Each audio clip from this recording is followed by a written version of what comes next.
Well, I'm here in Prince's Street with, what's your name? Morag Williamson. Morag Williamson. And what's your organisation called, Morag? The organisation is European Movement in Scotland, which has existed since the end of the Second World War. Right, okay. We Can you tell us? support People's Vote at the moment, obviously. Most Right. of our work just now is focusing on campaigning to have a People's Vote or to revoke Article 50 maybe now as well. Right, so it's just perfect timing. Always happens an ambulance comes when I'm actually doing this. Oh, perfect. So, are we just going to ignore the first referendum, Morag, sorry. The first referendum was flawed in many ways. Okay.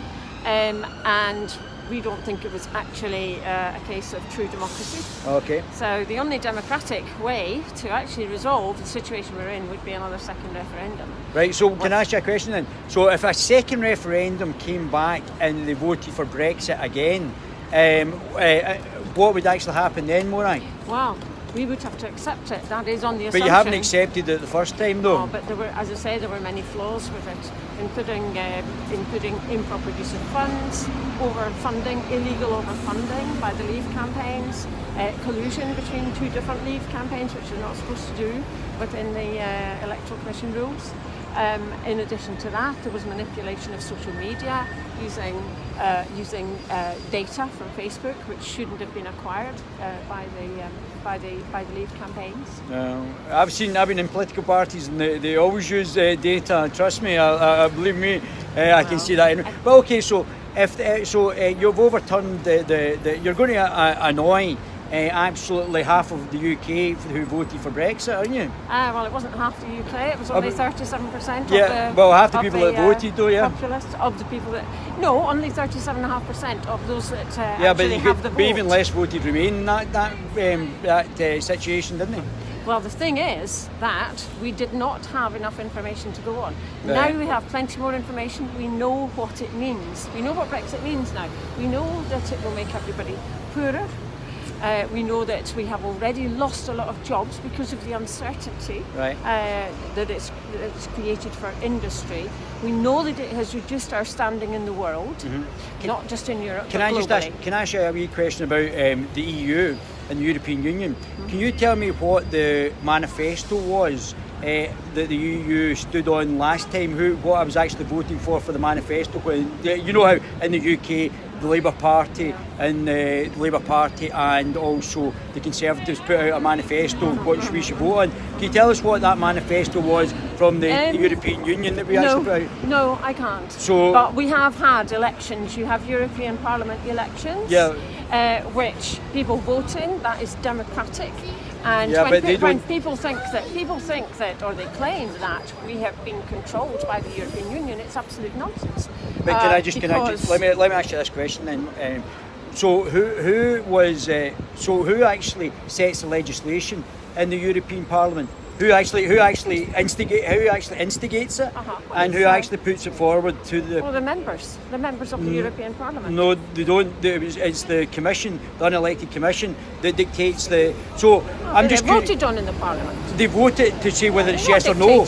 No. Well, the democratically elected Parliament doesn't set the legislation. It's the 28 unelected commissioners. So I'm just curious as well, just to get it completely clear. So you want to overturn the democratic referendum so that we stay in an undemocratic European Union where the undemocratically or the non-elected commissioners are dictating the legislation, where the actual electoral Parliament can only vote yes or no on the legislation. Is that democracy? Well, there's plenty of holes that I could pick in what you've just said. Go on, pick away. This is why we actually talk, because I want you to pick through them. If I'm wrong, I'm quite happy to be corrected. As far as I'm concerned, the EU is a highly democratic set of institutions. But I've just explained to you that it's the unelected 28 appointed commissioners that are dictating the legislation. They're not elected, they're not accountable, and there's no manifesto from them. They're not dictating the legislation. So do I have a choice of putting forward that? Would I have a choice? Well, you have a choice to make sure your member of the European Parliament actually represents you? Represents me by voting yes or no on the legislation's already Yes, dictated by to. voting, yes, that's right. That doesn't seem to me democracy. Not dictated to, no. That doesn't seem to me democracy, Morag. No. Can I come in here? Yes, of course you can. I'd just like to say that I'm from the borders. And what's your name, sir? My name's David. I'm from the borders. I'm David as well. Nice to meet you. And the average person on average income, £26,000 a year, pays £80 to the EU.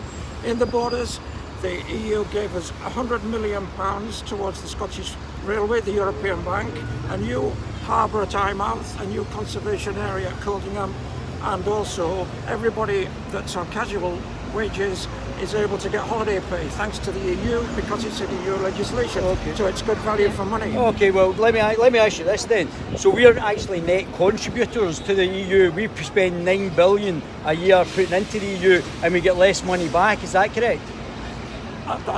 So we're actually losing money by putting more money on than we are. You've also got to look at the social advantages. If you're a minimum wage earner or people on low income, like many of the people in the borders, they would get no holiday pay whatsoever if they were casual labourers. You can't put a price on that. That's bread and butter money, and it's coming from Europe. But the $9 billion that's put into the EU might as well just be given directly to the people who are actually the people that you've just mentioned, and we're still saving money, and we're also going to actually even make more money. Well, there's another argument to this. So because we're net contributors, no, Morag?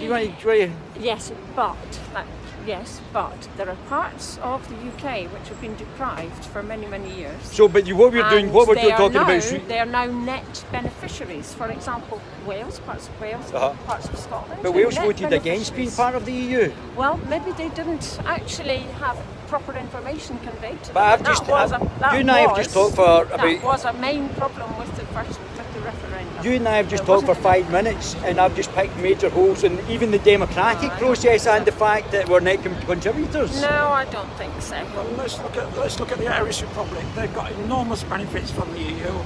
But we're not in the Irish Republic, we're in Scotland. Well, it shouldn't be just about ourselves. The EU is a nation that looks after other members less well off. So we've got to look at it from a political as well as an economic. I would prefer to look at it from my own point of view, because I know if I'm benefiting, other people will benefit. The actual self, to actually benefit yourself, will benefit other people. If I generate more money, I'm going to help other people through increased taxes, increased amounts of money, where I'm going to generate to other businesses. No? Well, I'm sure the EUC would look forward to your contribution in that case. I'm sure they would, taking the money. It's not taxation, not theft.